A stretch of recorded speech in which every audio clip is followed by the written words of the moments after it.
Raza vlog എന്ന ഉസ്താദിന് ഒരു മറുപടി മുമ്പ് ഞാൻ കൊടുത്തിട്ടുണ്ടായിരുന്നു. ഒരുപാട് ആളുകൾ എന്നോട് പേഴ്സണലായിട്ട് വന്ന് പറഞ്ഞു, ആ കൊടുത്തത് നന്നായി, ഇവർക്കൊക്കെ തിന്നിട്ട് എല്ലിന്റെ ഉള്ളിൽ കുത്തിയ ആ ഒരു ആവേശാണ്. ഇപ്പൊ അദ്ദേഹം ആ ചെയ്ത വീഡിയോക്ക് കിട്ടിയ ലൈക്ക് സ്ക്രീൻഷോട്ട് എടുത്തിട്ട് വീണ്ടും UAE-യോട് കടുത്ത അമർഷം രേഖപ്പെടുത്തുകയാണ്. അവര് കാപ്പട്യം നിറഞ്ഞവർ. സൗദി അറേബ്യയെ കുറിച്ച് പറയൂല, കാരണം ഉംറ ഗ്രൂപ്പുകൾ വരാനുള്ളതാണ്, ഉംറക്ക് വരാനുള്ളതാണ്. UAE സംബന്ധിച്ചിടത്തോളം എന്ത് പറയാം, കാരണം ഇനി അദ്ദേഹത്തിന് സാമ്രാജ്യത്വ ശക്തികൾ നൽകുന്ന യൂട്യൂബ് വരുമാനം കൊണ്ട് ജീവിക്കാമെന്നുള്ള ആ ഒരു ധാരണയാണ്. അപ്പൊ പിന്നെ ജാസി ഫാത്തിഹ ഓതുന്നതോ അതല്ലെങ്കിൽ ഇതേപോലെ ആണും പെണ്ണും കെട്ടവന്മാരുടെ പിന്നാലെ പോയിട്ട് അവരെ ദീനം നോക്കി അവരെ സ്വർഗം നരകും വിലയിരുത്തി നടന്നാൽ മതി. യൂട്യൂബിലിടുമ്പോൾ ഒരുപാട് റീച്ച് കിട്ടും. ആ റീച്ചിനനുസരിച്ച് നല്ല വരുമാനം, മോണിറ്റൈസേഷൻ ഓണാക്കി കഴിഞ്ഞാൽ വരുമാനങ്ങൾ വരുമല്ലോ. അപ്പൊ അങ്ങനെ ഒരു തോന്നലുള്ളത് കൊണ്ടായിരിക്കണം UAE-യെ കുറിച്ച് വീണ്ടും വീണ്ടും അദ്ദേഹം കനത്ത അമർഷം രേഖപ്പെടുത്തുന്നത്. പക്ഷേ ഒരു രാജ്യത്തിന്റെ ആ ആഭ്യന്തര കാര്യങ്ങൾ അറിയാതെ അതിൽ നമ്മൾ എന്തിന് ഇടപെടണം? ഇറാൻ എന്ന രാജ്യം നാമമാത്ര മുസ്ലിം രാജ്യമാണ്. നമുക്കൊക്കെ അറിയാം. ഇറാന്റെ പ്രത്യയശാസ്ത്രം സുന്നത്ത് ജമാഅത്ത് എന്ന പരിശുദ്ധമായ ഇസ്ലാമിന് ഒരിക്കലും നിരക്കാത്തതാണ്, യോജിക്കാനേ കഴിയില്ല.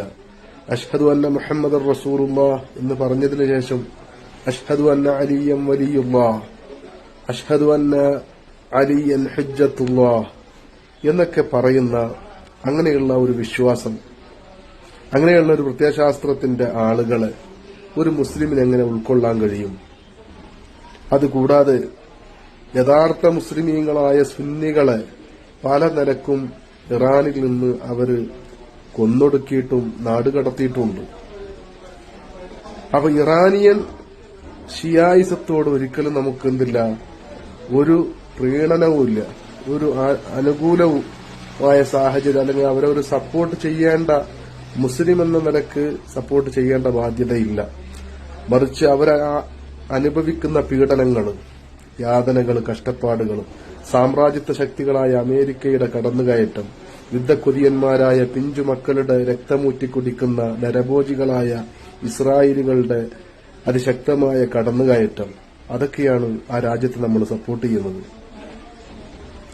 അപ്പോ UAE പോലത്തെ രാജ്യങ്ങൾ, GCC രാജ്യങ്ങൾ അമേരിക്കയെ സപ്പോർട്ട് ചെയ്യാൻ എന്താണ് കാരണമെന്ന് അവരുടെ ആഭ്യന്തര വിഷയങ്ങൾ അറിയാത്ത നമ്മൾ ഒന്നുമറിയാതെ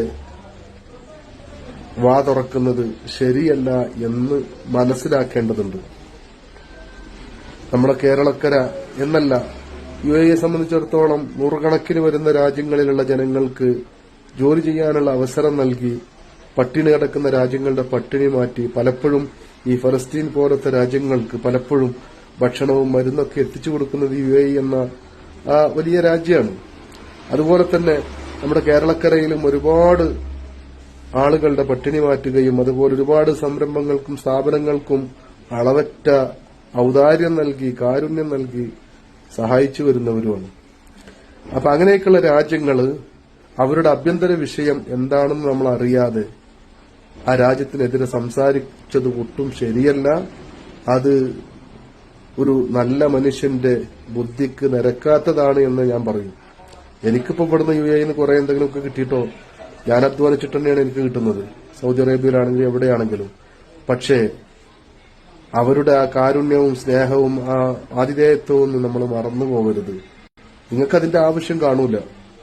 കാരണം സാമ്രാജ്യത്വ ശക്തികൾ നൽകുന്ന യൂട്യൂബ് വരുമാനം, സാമ്രാജ്യത്വ ശക്തികളുടെ ഉൽപ്പന്നങ്ങൾ ബഹിഷ്കരിക്കണം എന്ന് പറയാ, ബാക്കിൽ ഏത് വെച്ചിട്ട് ആ യൂട്യൂബിന്റെ മറ്റേ പലക കഷ്ണം ഉണ്ടല്ലോ, അതും വെച്ചിട്ടാ പറയണത്. കൊക്കക്കോള ബഹിഷ്കരിക്കണം, സാമ്രാജ്യത്വ ശക്തികളുടെ എല്ലാം ബഹിഷ്കരിക്കണം എന്ന്. ഏത് അവരിൽ നിന്ന് കിട്ടിയ ആ പലക കഷ്ണം ബാക്കിൽ വെച്ചിട്ടായി പറച്ചില്. അപ്പോ നിങ്ങളെപ്പോലെയുള്ള ആളുകൾക്ക് ആരെങ്കിലും ഒളിച്ചോടിയതോ ജാസി ഫാത്തിഹ ഓതിയതോ അങ്ങനെ ഏതെങ്കിലൊക്കെ മനുഷ്യത്വം മരവിച്ചവന്റെ പിന്നാലെ പോയിട്ട് അവരെ സ്വർഗത്തിലും നരകത്തിലും ആക്കി ജീവിച്ചാൽ മതി. കാരണം അതിലൂടെ യൂട്യൂബ് വരുമാനം കിട്ടുമല്ലോ. ഒരു കാര്യം മനസ്സിലാക്കേണ്ടത്, ഈ രാജ്യങ്ങളൊക്കെ ലോകത്തിന് നൽകിയ സംഭാവനയും കാരുണ്യവും ഒക്കെ ഒന്ന് മനസ്സിലാക്കുന്നത് നല്ലതാണ്. കാടടച്ച് വെടിവെക്കരുത്.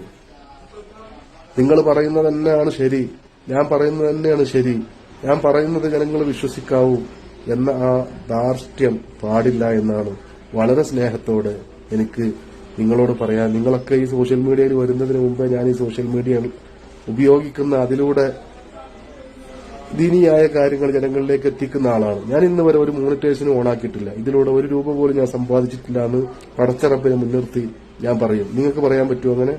യൂട്യൂബിലൂടെ ഒരു രൂപ പോലും ഞാൻ വരുമാനം എനിക്ക് കിട്ടിയിട്ടില്ല, അല്ലെങ്കിൽ സോഷ്യൽ മീഡിയയിലൂടെ ഒരു രൂപ വരുമാനം കിട്ടിയിട്ടില്ല എന്ന് പറയാൻ പറ്റുമോ? പറ്റൂല. അതാണ് ഞാനും നിങ്ങളും തമ്മിലുള്ള വ്യത്യാസം. അധ്വാനിച്ച് ജോലി ചെയ്യുന്നതിനിടയിൽ വീണ് കിട്ടുന്ന സമയം ദീനീ കാര്യങ്ങൾ പറയാൻ വേണ്ടി സമയം കണ്ടെത്തുന്നു, അത്രമാത്രം. അല്ലാതെ ഇതൊരു വരുമാന മാർഗമായി ഞാനിതുവരെ സ്വീകരിച്ചിട്ടില്ല. അപ്പൊ സ്നേഹം മാത്രം പറയുമ്പോൾ രണ്ട് നിലയും ഒരു രാജ്യത്തിന്റെ ആഭ്യന്തര കാര്യങ്ങൾ എന്താണെന്ന് മനസ്സിലാക്കിയിട്ട് സംസാരിക്കുന്നതായിരിക്കും ഉചിതമെന്ന് വളരെ സ്നേഹത്തോടെ ഓർമ്മപ്പെടുത്തുകയാണ്.